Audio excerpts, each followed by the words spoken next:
Important in my professional life and carrying through into my personal life is an underlying philosophy. It's accentuated by the very nature of what I do for a living, and it is accentuated through my marriage to Deborah, who harbors that same philosophy. We have two boys, Mark, 39, and Hunter, 19, who Jenny indicated to you what they were doing. They've seen that philosophy in their parents and do, or I certainly hope will as they get older, embrace it in their lives. And that philosophy is prominently displayed on the banner on the front of my podium and on the banner behind me. And that is offering a thoughtful, practical, and fiscally conservative approach to government. Thoughtful, practical, fiscally conservative. What does that mean? To me, thoughtful means carefully contemplating what you're about to do, reviewing it for effectiveness and efficiency, looking carefully at the alternatives, and looking at the benefits and pitfalls before you move forward. Practical means taking the logical and straightforward approach, that good old Northeast Tennessee common sense approach.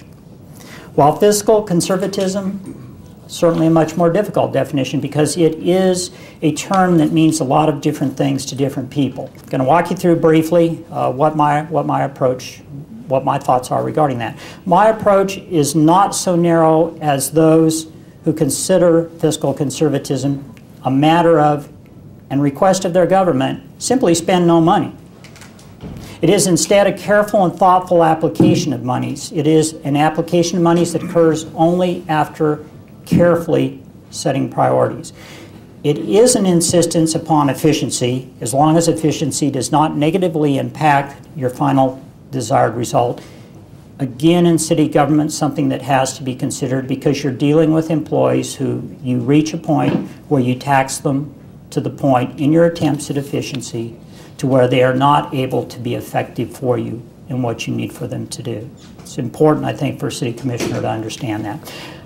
Fiscal conservatism is an understanding that improper planning causes the need to repeat or to redo things, that repeating and redoing things waste money, and that wasting money affects the bottom line.